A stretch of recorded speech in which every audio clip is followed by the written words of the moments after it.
terakhir ke sini. Oh, di leher ini. Nah, terakhir ke sini. Ya maaf aja, bukan malaikat Israel nyambut ya. Dari dalam diri kita sih. Udah ada lah Israelnya itu dalam diri kita. Udah keluar sendiri karena kesakitan itu. Nah, itu mah belum. Lah, kalau bukan malaikat Israel, siapa yang nyambut gitu ya? Masa iya ruhnya keluar sendiri? Nah, si Dukun Wawan ini katanya dia tuh sering melihat orang yang sudah diklaim meninggal dunia, namun menurut penglihatan ruhnya dia bisa melihat ruh bahwa orang yang diklaim meninggal itu masih hidup, masih ada ruhnya. Cuman dia nggak tahu bagaimana caranya untuk menjelaskan bahwa dia masih hidup. Masih ada di dalam dirinya lah roh hidupinya. Iya, gitu. Kadang-kadang saya juga bingung begini. Ada yang pas meninggal, pas kelihatan sama saya itu roh hidupnya masih ada. Tapi bingung ngomongnya, percaya nggak? Wah, ini udah kayak Dajjal nggak sih? Bahaya sekali untuk orang-orang awam karena berkedok agama. Assalamualaikum warahmatullahi wabarakatuh. Subscribe dan juga loncengnya ditekan biar nggak ketinggalan video berikutnya. Kali ini saya kembali lagi membahas kedustaan seorang dukun yang bernama A.A. Wawan. Katanya dia adalah orang yang paling tahu masalah ruh. Saking pahamnya masalah ruh, Dukun Wawan ini selalu menceritakan di sosial medianya bahwa dia bisa melihat ruh. Jadi pas ketika dulu waktu itu keluarganya memberikan foto. Nah, apa yang A lihat sebenarnya? Yang dilihat tuh dia dibawa sama karuhun. Oh, dia bawa sama leluhur. Sama leluhur ya. Karena sebenarnya penyakitnya karena penyakit beban pikiran, karena ya banyak tanggungan sih. Ya betul, karena si ibu pun kemarin bercerita itu beliau mengurusi begitu ratusan TKW katanya, sama mencari majikannya untuk para TKW, otomatis kan lelah fisik, lelah pikiran itu yang membuat itu. Oh, jadi dibawa sama alam leluhur. Alam leluhur, dibawa ke alam leluhur. Di cuplikan video tadi, A.A. Wawan menjelaskan bahwa dia melihat ruhnya seseorang yang sudah meninggal ada di alam leluhur. Karena pasiennya si Dukun Wawan ini mengalami sakit beban pikiran yang luar biasa, akhirnya meninggal dunia. Dan Wawan katanya melihat bahwa ruhnya si pasiennya itu dibawa ke alam leluhur. Tentu ini kedustaan yang besar sekali ya. Entah apa tujuannya A.A. Wawan ini berdusta seperti itu di sosial media. Apakah dia ingin agar banyak orang yang terpukau dengan ucapan-ucapan dustanya sehingga banyak yang mau berobat dengan dia, atau mungkin dia ingin kontennya rame ya. Sekarang orang tuh nggak peduli guys ya, buat konten ya asal buat aja, nggak tahu dampak penontonnya nanti seperti apa. Pokoknya udah buat aja ya, meskipun itu pembodohan, bodoh amat bagi dia, yang penting adsense-nya masuk. Yang jelas apa yang disampaikan oleh A.A. Wawan tadi itu sudah pasti berbohong atau memang dia sedang berhalusinasi. Manusia di zaman sekarang ngaku bisa ngelihat roh ya ada-ada aja kan ya, halu lah seperti itu guys ya.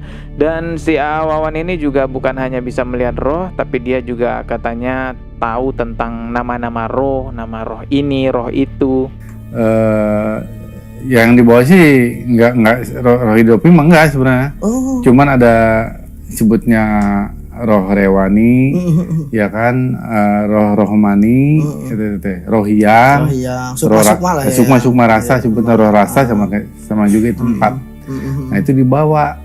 Nah, tapi belum meninggal sebenarnya. Tapi menurut dokter harusnya udah meninggal. Nah, itu yang menarik. Nama-nama roh yang dijelaskan oleh A.A. Wawan ya terdengar aneh ya kita sebagai orang Islam ya. Mungkin itu ajaran dari di luar agama Islam kali ya yang si A.A. Wawan jelaskan. Kalau misalnya itu adalah ajaran nenek moyang mereka ya, agama-agama nenek moyang mereka atau agama nenek moyangnya si A.A. Wawan ini, ya udah biarin aja lah, lakum dinukum waliyadin. Cuman jangan dikait-kaitkan dengan kepercayaan agama Islam, apalagi sampai mengatakan alhamdulillah Allah memberikan penglihatan kepada saya untuk bisa melihat roh. Itu jelas kedustaan, itu jelas adalah pembohongan. Insya Allah, alhamdulillah Allah memberikan penglihatan dari kegaiban bahwa dia dibawa oleh alam leluhur dikarenakan kecapean, kepusingan, alur beban gitu. Jelas sekali bahwa ini dusta guys ya. Dari tadi saya katakan ini dusta, ini kebohongan. Kenapa saya mengatakan seperti itu?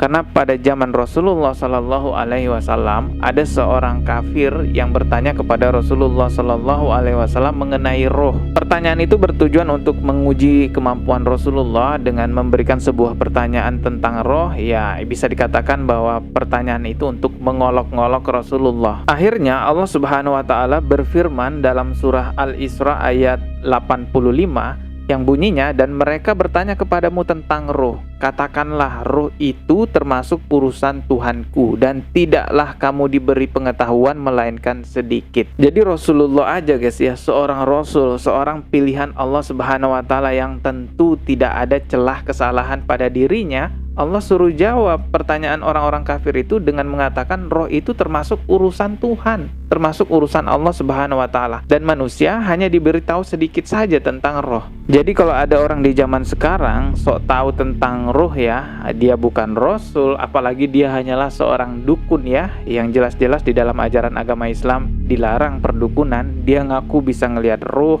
bisa memanggil ruh, bisa memasukkan kembali ruhnya orang yang sudah terlepas dari jasadnya.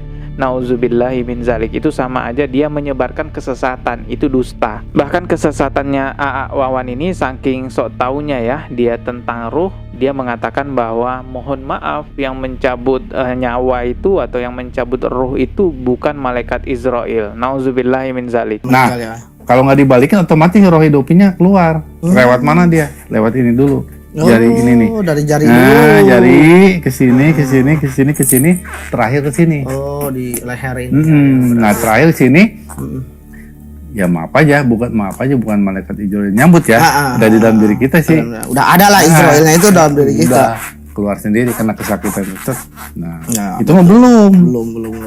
Lah, kalau bukan malaikat Israel, siapa yang nyabut gitu ya? Masa iya ruhnya keluar sendiri? Nauzubillahi min zalik. Ini adalah sebuah kesesatan ya. Dan dukun Wawan ini udah menyebarkan kesesatan-kesesatannya di sosial media. Celakanya, kesesatan-kesesatannya itu dibungkus agama. Wah, ini bahaya banget ya. Karena kalau kesesatan berkedok agama ini paling ampuh untuk membodoh-bodohi orang, paling ampuh untuk merekrut banyak orang, membuat orang percaya dengan kesesatan tersebut. Kerugian para korban akibat dukun-dukun yang berkedok agama itu bukan hanya uang, bukan hanya materi, tapi yang lebih parah yaitu masalah akidah. Ada juga yang lebih parah lagi, ya masalah kehormatan wanita. Kita sudah sering kali mendengarkan berita, menyimak sebuah berita, banyaknya dukun-dukun berkedok agama yang berhasil, ya mohon maaf ya, saya ngomongnya gimana ya, yang berhasil gitu-gituin wanita, bahkan ada sampai satu keluarga. Sudahlah, jangan percaya lagi dengan hal-hal yang seperti itu. Kami semua berharap bahwa kedepannya Indonesia tidak lagi dipenuhi dengan ritual-ritual perdukunan yang menyesatkan ya, yang memakan banyak korban sekali. Bukan hanya uang korbannya, tapi seperti yang saya katakan tadi juga ada digitu-gituin. Kembali lagi bahas si dukun Wawan ini guys ya. Nah, si dukun Wawan ini katanya dia tuh sering melihat orang yang sudah diklaim meninggal dunia, namun menurut penglihatan ruhnya dia bisa melihat ruh, bahwa orang yang diklaim meninggal itu masih hidup, masih ada ruhnya. Cuman dia nggak tahu bagaimana caranya untuk menjelaskan bahwa dia masih hidup. Masih ada di dalam dirinya lah roh hidupinya. Iya, gitu. kadang-kadang saya juga bingung begini. Ada yang pas meninggal, pas kelihatan sama saya itu roh hidupnya masih ada. Tapi bingung ngomongnya, percaya nggak? Wah, ini udah kayak dajjal nggak sih ya? Bahaya sekali untuk orang-orang awam karena berkedok agama. Bahkan metode penyembuhannya atau metode menghidupkan orang yang sudah mati itu katanya dia menggunakan bacaan-bacaan, ada kalimat Allahu terus ditepuk, ya hidup katanya. Yang ditepuk itu fotonya. Gimana cara Wawan itu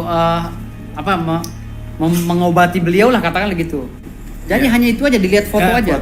Dilihat foto, terus semuanya dimasukin semua. Izin Allah, rahmatullahi Allah waras jeung jati ning waras, kalawan kudrat irodatnya Allah subhanahu Allahu. Gitu doang. Oh, tato hidup itu. Alhamdulillah. Masya Allah. Izin Allah lah. Ini pemirsa nih Wawan nih yang spektakuler ya, alhamdulillah atas izin Allah. Iya. Ya, pernah mengobati orang yang meninggal akhirnya sembuh.